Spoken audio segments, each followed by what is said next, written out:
ભગવાન જગન્નાથજીની 100 રથયાત્રાના પૂર્વે જ્યેષ્ઠ સુદ પૂર્ણિમાના દિવસે જલયાત્રા મહોત્સવ મનાવવામાં આવતો હોય છે। આ જલયાત્રાના અનુસંધાનમાં જેવી રીતે કે મંદિર પ્રશાસન દ્વારા 108 કળશ, ધજા, પતાકા, નિશાન, ડંકા, છત્ર, ચમર, છડી, હાથી, ઘોડા, બેન્ડ આ તે સાથે જલયાત્રા મહોત્સવ અનેક સંતો, મહંતો અને ભક્તોની ઉપસ્થિતિમાં મનાવવામાં આવતો હોય છે।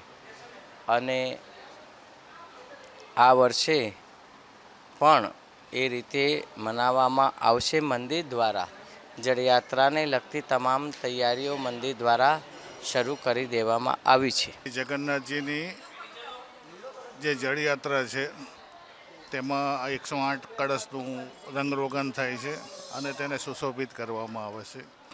અને જળયાત્રાના દિવસે સાબરમતીના નદીના કિનારેથી પાણી ભરી લાવી અને તેને ભગવાનને નવડાવવામાં આવે છે।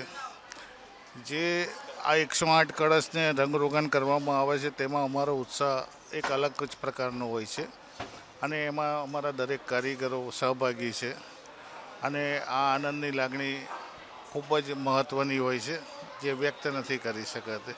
તો બધા શો જોવા માટે વીટીવી ગુજરાતીની એપ્લિકેશન ડાઉનલોડ કરી દો। એપ સ્ટોર અને પ્લે સ્ટોર બંનેમાં અવેલેબલ છે। અને અત્યારે જ કરો કરો કરો વેટ કરીએ છે। અરે કરો ને, જલ્દી કરો।